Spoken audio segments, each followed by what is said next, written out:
Oi pessoal, vídeo aula número 3, módulo Design Thinking Design Sprint. Nessa videoaula eu quero falar com vocês sobre o conceito de valor em design. Então, toda aquela evolução do design, né, levou aqui, né? Hoje a gente entende o design como um campo do conhecimento que ajuda muito a indústria, que ajuda muito a sociedade, que entrega, né, de fato, faz entregas relevantes para a sociedade, mas qual que é, né, o sentido de ser do design e também, né, por consequência do design thinking, que é o que a gente vai falar logo na sequência. Bom, hoje é certo, né, que inovar, né, inovação, todo esse esforço em prol da inovação é a entrega de valor. E o design, ele trabalha com entrega de valor, tá? E é importante a gente definir o que é valor dentro do design. Então, todo projeto de design, todo projeto de produto, de desenvolvimento de produto, ele tem que olhar o produto de uma forma que a gente diz explodida, né, ou fragmentada.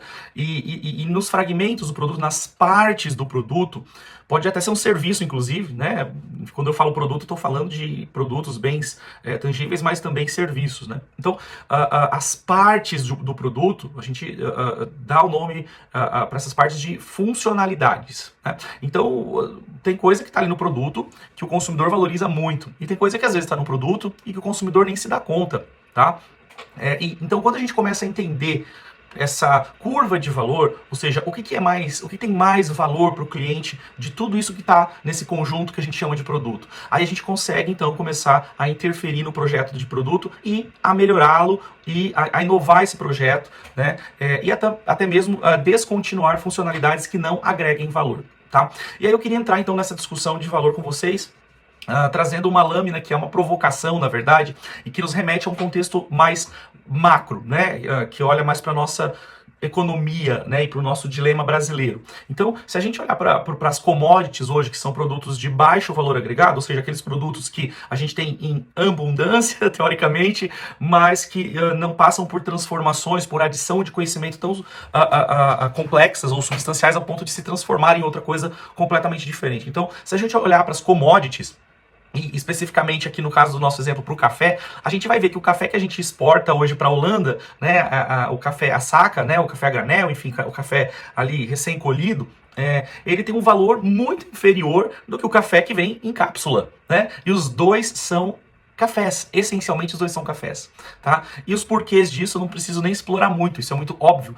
Um café em cápsula, ele proporciona experiência para o usuário. Tá? Ele traz ali conhecimento embarcado. Então, a embalagem exige diversas competências, a cápsula de alumínio exige diversas competências da indústria, insumos, né, diferentes insumos, e o design trabalha em todas essas funcionalidades do produto. Então, quando a gente olha para uma cadeia de valor, do ponto de vista de uma cápsula, né, da Nespresso, a gente vai ver diferentes fábricas trabalhando para que esse produto chegue nessa forma final, entregue de fato essa expectativa. Quando a gente olha para o café, a gente vai ver muito menos atores envolvidos nessa cadeia, nessa parte da cadeia, né? Então a provocação que a gente faz aqui, e é importante que nós, colaboradores de cooperativas, né, nós do cooperativismo, prestemos muita atenção. Será que a gente está agregando valor em tudo que a gente poderia? Né? Será que a gente cobra ou mostra o valor que o nosso produto tem para o consumidor, para que ele aprenda mais sobre esse produto? Então, hoje a gente está numa economia que o cliente ele precisa aprender sobre o nosso produto para passar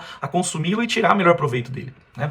Então, essa lâmina mostra aí que, né, uma caixinha de Nespresso, de 10 cápsulas de café para Nespresso, da L'Or, holandesa, ela custa R$19, então, não, hoje já está mais caro, está desatualizado isso daqui, mas o quilo de cápsula é 360, e o quilo do café tipo exportação dá ali em torno de R$9 ou 550 a saca, né, que é 60 quilos a saca de café exportado.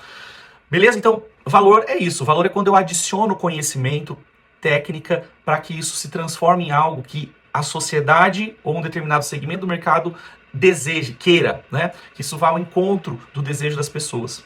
No caso da Nespresso, foi uma necessidade criada, né? A gente não tinha necessidade de ter cápsulas de café, a gente sempre viveu bem coando o nosso café, ou tomando nosso expresso, né?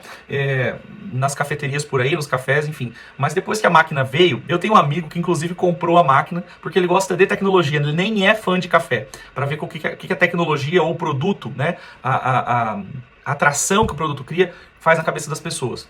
Eu particularmente amo experimentar cafés diferentes, e enfim, né, é um mercado hoje muito rico, que movimenta milhões. Hoje o Brasil, especificamente nessa questão do café, correu um pouco atrás do prejuízo. A gente já tem marcas nacionais produzindo cápsulas, né, de qualidade, levou um certo tempo até chegar nessa qualidade, tanto da cápsula em si quanto do produto, mas hoje a gente já tem aí marcas bem interessantes no mercado. Um outro indicador que faz a gente discutir o que é valor e o quanto a gente precisa criar valor no país e exportar esse valor para capturar a riqueza, né, do mercado internacional é o próprio, os smartphones, né, ou a TI em geral. Então, enquanto um iPhone da Apple, a gente paga num iPhone da Apple, ou até da Samsung, 3, 4, 5, 6 mil reais, dependendo da versão, né, a gente, para compensar o rombo que a gente faz na nossa balança comercial, a gente precisa exportar aí um celular, né, ele vai demandar aí, ele equivale hoje a mais ou menos 24 toneladas de minério de ferro. E a gente sabe o que a mineração, né, faz com as nossas terras. A mineração errada, né, mal feita, né, e toda a força de um lobby ali por trás daquilo pode causar, e a gente já tem lidado com algumas tragédias naturais e humanas, sociais, né, em relação a esse tipo de atividade. Então, é claro que aqui eu estou traçando um paralelo, mas a gente pode traçar o paralelo com milho, com soja, enfim, tá? Não é uma crítica ao agronegócio, né? Porque, afinal de contas, a gente tem uma economia que hoje o agro é que dá grande sustentação do ponto de vista macroeconômico, porém, a gente sabe que a configuração, o arranjo da economia hoje levou o país para uma situação bem crítica, onde a gente tem uma baixa competitividade em outros setores, principalmente o industrial, né? Então, quando a gente fala de agroindústria, por exemplo, nós temos agroindústrias fantásticas, mas que ainda deixam a desejar quando a gente fala de mercado internacional. Tá? E também a gente tem outros fatores sociais, como poder de renda, né? Poder de consumo, inflação, enfim, que também acabam afetando aí, o cenário da economia e o nosso mercado como um todo. Tá? Por isso que cada vez mais a gente precisa falar em nacionalizar ou criar capacidades nacionais de indústria, industrialização. Tá? E o design tem papel essencial nisso, né? Porque o design propõe, o design vai dizer como funciona, como deve funcionar, e o design é responsável pela funcionalidade, ou seja, ele vai olhar para o usuário, vai olhar para o mercado e vai dizer como e de que forma esse produto tem que funcionar e com o que ele tem que se parecer. Tá? E aí, depois desses dois exemplos um pouco digamos assim, desanimadores, né? Eu queria mostrar para vocês um produto de indústria nacional e de valor agregado, que é o HiLab. O HiLab foi criado por uma startup do Paraná, e essa startup, a High Technologies, ela criou esse produto que tem revolucionado o mercado da saúde. Então, isso daqui é basicamente um laboratório, né? Um laboratório quase que de bolso, ele cabe na palma da mão, tá? A tecnologia em si, né, desse produto já existia. Ele entrega exames de diagnóstico rápido, então faz exame de um monte de possibilidades, né, de vírus, indicadores de saúde dos mais variados do sangue, né, trabalha ali com alguns sensores eletroquímicos, né, então a tecnologia já existia. A grande novidade aqui foi a forma como eles encapsularam, configuraram esse produto, e mais ainda foi o modelo de negócio, né. Hoje eles apostam na parceria com farmácias, clínicas. Então isso aqui é quase uma Netflix do exame laboratorial. E tem, né, digamos, colocado em xeque uma fatia interessante de mercado dos laboratórios de análise clínica. Então é um exemplo interessante de como a gente tem sim no país talentos, designers. E aqui, no caso, os designers são da engenharia civil e mecânica, se não me engano. Lógico que hoje a empresa está gigante, né? Mas quem começou não era nem da área, né? Então, para vocês terem ideia de como a gente...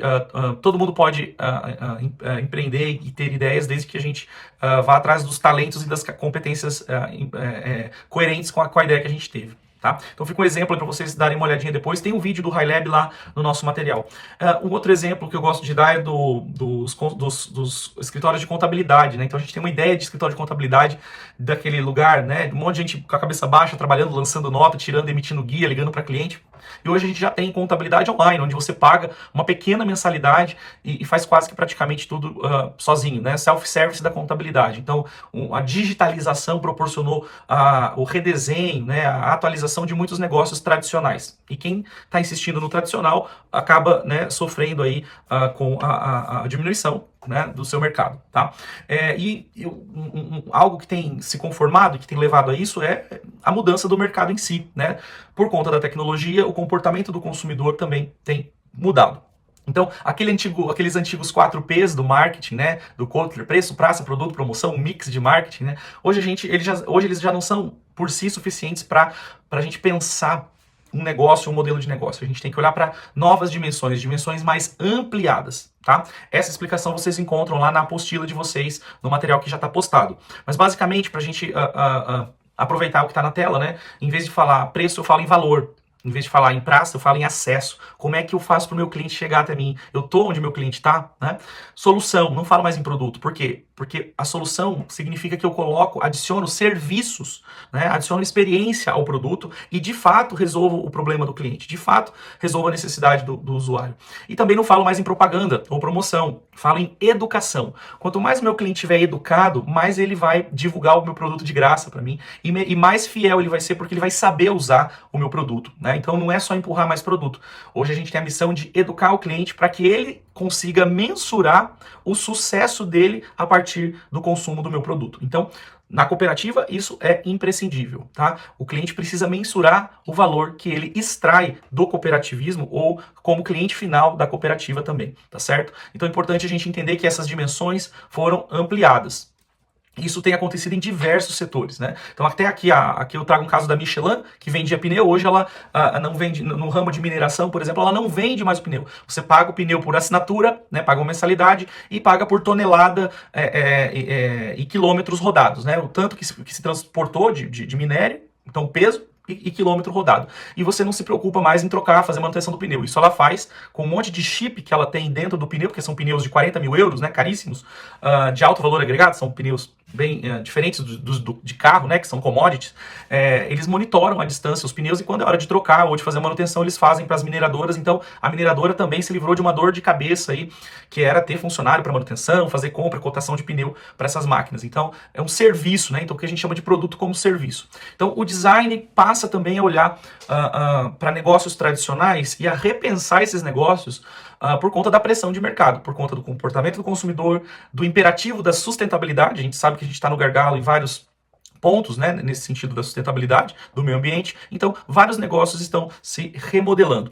Outro exemplo bem interessante é a Unilever, que está testando lá na Ásia um produto que é o refil de sabão e de amaciante. Então, a ideia é gerar um impacto forte, né, em relação à questão do meio ambiente, né, a questão das embalagens plásticas, que tem causado muito dano aos oceanos. Então, aqui a gente tem um exemplo de refil de sabão. Será que vai pegar? Não sei, ainda estão testando isso daí, mas se pegar, realmente vai ser quase que uma revolução aí o refil, né? Já funciona para alguns cosméticos, a Natura faz isso muito bem, né? Isso já há mais de 10 anos, e vamos ver se a Unilever consegue emplacar também, tá? E finalmente, um outro material que vocês já dispõem lá na apostila de vocês, né? É a definição realmente, então, de valor. Aí sim chegamos a definições dos diferentes tipos de valor em design. Aqui na tela a gente tem dois autores, né, que estão referenciados lá no nosso material. E o principal aqui é o Stick Dorn, né, que fala muito de design de serviço, né?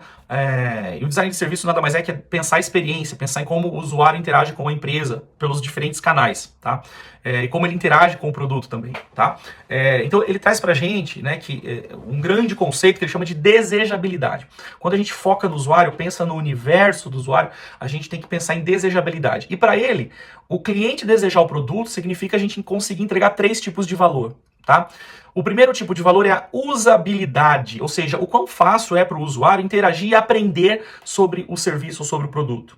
Segundo, a agradabilidade, o quanto isso é prazeroso, o quanto isso traz boa sensação, né, para esse usuário, o quanto isso gera um sentimento positivo. Difícil, mas cada vez mais importante a gente mensurar isso também. Não é à toa que as empresas bacanas têm criado áreas aí de Customer Success, né, sucesso do cliente, para medir a experiência do cliente. Um dos indicadores mais famosos é o NPS, né, o Net Promoter Score, que mede aí, digamos, a possibilidade dele ser um promotor ou um detrator, né, da nossa marca.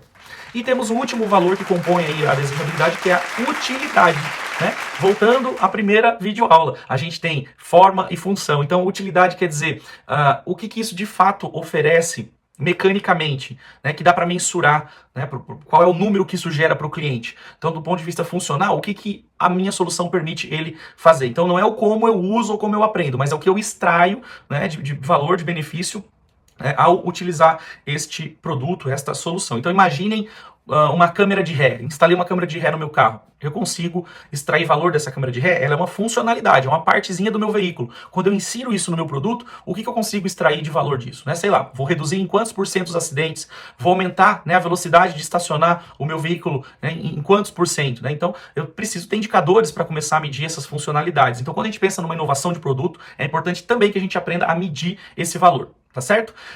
Último elemento que eu queria trabalhar com vocês é a pirâmide de valor que vocês estão vendo aqui no cantinho da tela. Deixa eu ver se eu consigo dar um zoom. A pirâmide de valor, ela é muito interessante, né? Ela tem uma abordagem muito parecida com a do Stick Dorn, mas ela fatia aqui as categorias de valor em 4 andares, né? E faz um paralelo com a pirâmide de Maslow, né? Com a pirâmide que fala das hierarquias das necessidades de Maslow, tá? Quem fez administração, psicologia, né? Vai reconhecer. Então, no andar mais baixo da nossa pirâmide, a gente tem todos os tipos de valores funcionais, que são aqueles que a gente consegue mensurar, consegue pegar, né? A gente fala, poxa, antes de eu usar esse produto, eu tinha um esforço gigantesco, agora tá tranquilo. Então eu consigo mensurar, é tangível, tá? O esforço, o valor funcional. Então, quais são os valores ou benefícios, se quiser dar um apelido para valor, né? Qual é o benefício funcional que o seu produto, que a sua solução vai entregar? Essa pergunta é importante, tá? E olhando para essa pirâmide, para esse andar aqui de baixo, essa base da pirâmide, a gente pode fazer um diagnóstico da nossa solução atualmente e se questionar, será que eu estou entregando isso? Aliás, será que eu estou comunicando que eu entrego isso para o meu cliente ficar sabendo, né, que eu entrego isso? Avançando para o segundo andar, já vai ficando mais difícil. Quanto mais para cima, mais difícil da gente conseguir entregar esse tipo de valor, porque para entregar esse tipo de valor, a gente precisa de projetos de design por trás funcionando, né? Então a gente precisa... O valor é o front office, né? Agora, o design é o back office, quer dizer... Atrás das cortinas, o que eu vou fazer para entregar esses benefícios? E aí, no segundo andar, a gente encontra, então, valores já mais intangíveis, tá? Valores mais difíceis da gente pegar, mas valores, benefícios que a gente sente e que são determinantes para a fidelização do nosso cliente ou do nosso cooperado. Então, por exemplo, vou pegar um ali, né? Então, será que o nosso produto está reduzindo a ansiedade? De que forma eu reduzo a ansiedade do meu cliente? Esse é um exemplo, né, de valor emocional. Temos vários outros ali, tá? Avançando na nossa pirâmide, a gente tem lá nos últimos andares, né, valores que a gente chama aí de transformacionais. Então, life changing, né, então mudança de vida. Então, seu produto faz com que a pessoa mude de vida, né, e de impacto social, faz com que a pessoa realmente emancipe, né, saia de um estágio na vida para outro. Então, sei lá, o pessoal dá risada quando eu dou esse exemplo, mas... quando as Casas Bahia conseguiu se autofinanciar e inaugurou o Carnezinho, isso foi uma explosão, né? Foi uma grande inovação pro mercado do varejo, porque as pessoas que não tinham possibilidade de tomar empréstimo em banco conseguiram, pelo carnezinho, mudar de vida. E mudar de vida como? Reequipando sua casa, comprando uma geladeira mais eficiente, comprando uma TV mais bacana, mais interessante, mais econômica, né? Uma máquina de lavar mais econômica, com maior capacidade, enfim. Então, muitas vezes a gente acha que serviços que fazem com que a pessoa mude de vida são serviços complexos, né? Sei lá, um buffet de um casamento. Se ele falhar, estraga a vida da pessoa, né?